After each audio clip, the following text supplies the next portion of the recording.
सुबह सीईआरसी जो कि आईईएक्स के लिए एक बड़ा सरदर्द है, आज फिर से एक बार वापस से 6% का सरदर्द इसने दिया है आईईएक्स को। अब ये कैसे है? मार्केट कपलिंग आप लोगों ने सुना होगा, जुलाई 2025 से आप लोग सुनते हुए आ रहे होंगे कि सीईआरसी बार बार मार्केट कपलिंग के ऊपर कुछ ना कुछ अपडेट जारी कर देता है।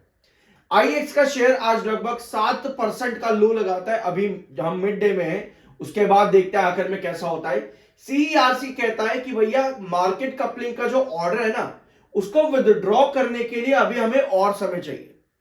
मतलब एक टाइम पर आईएक्स पर सीईआरसी ने इतना बड़ा फॉल किया और एक बार फिर से समय मांगा। अब ट्राइब्यूनल में नेक्स्ट डेट ऑफ हियरिंग जो आपकी आ रही है 19 ऑफ जनवरी के, एक 9 ऑफ जनवरी आज के लिए जो अपडेट आती है 19 ऑफ जनवरी, अब आपकी नेक्स्ट हियरिंग है कि मार्केट कपलिंग के ऊपर सीईआरसी का नया रेगुलेशन क्या होगा।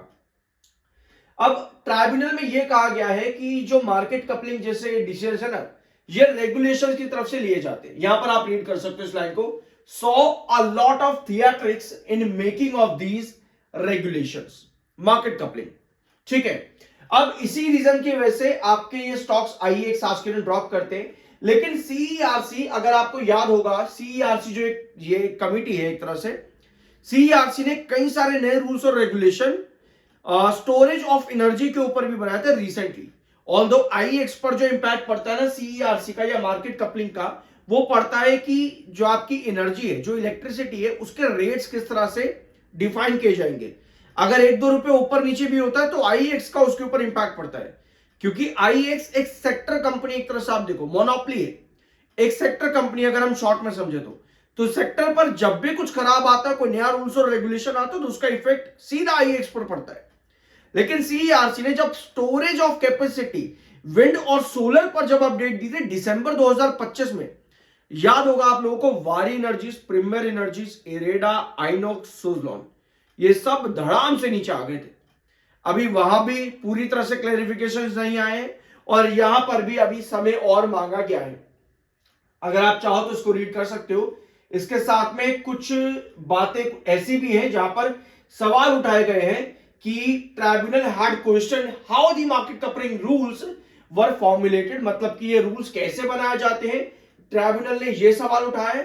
एप्टल had remarked that CERC should have acted independently while drafting the framework, मतलब सीईआरसी को खुद से अब फैसला लेना पड़ेगा इन डिसीजंस को बनाने से पहले। इसके साथ में यह भी कहा गया है कि सीईआरसी ये डिसीजंस बार बार इसलिए लेकर के आ रहा है ताकि स्टॉक्स को मैनिपुलेट किया जाए।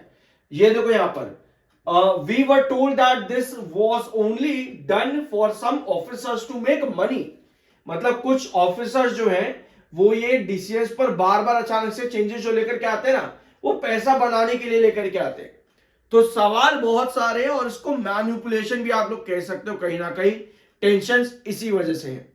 अब कंपनी से क्लेरिफिकेशन भी मांगा गया। 8 ऑफ जनवरी से कंपनी से एक अपडेट आती है, NSE IGX in talks with to launch new IPO.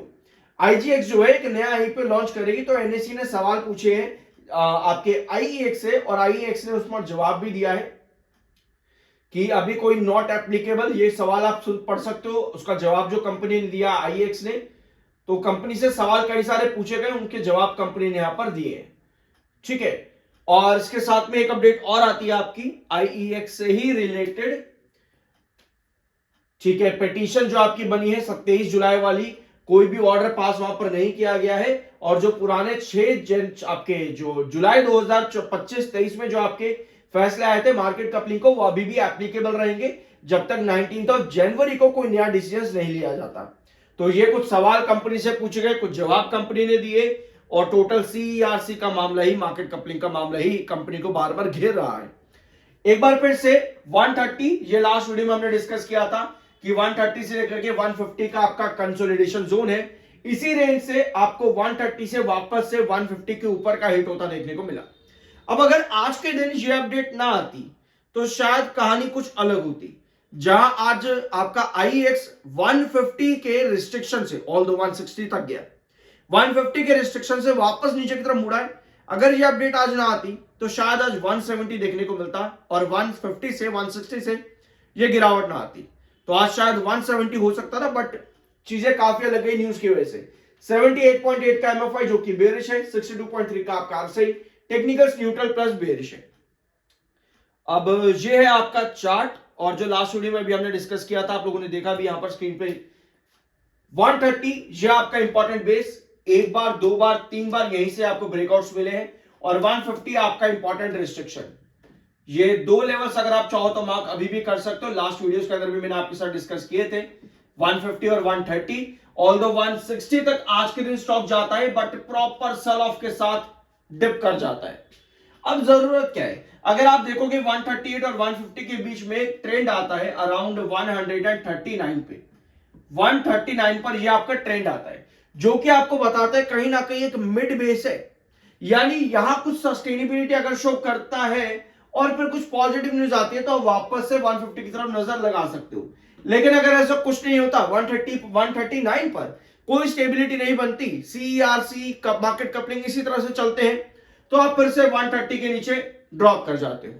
तो अभी 139 का कहीं ना कहीं मिड बेस बनाने की कोशिश करेगा, सस्टेन करता है तो अच्छी बात है, अदरवाइज 19 जनवरी का इन्वेस्टर्स को वेट करना पड़ सकता है।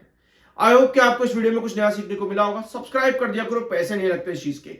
I am NISM certified. मिलता अगले वीडियो में।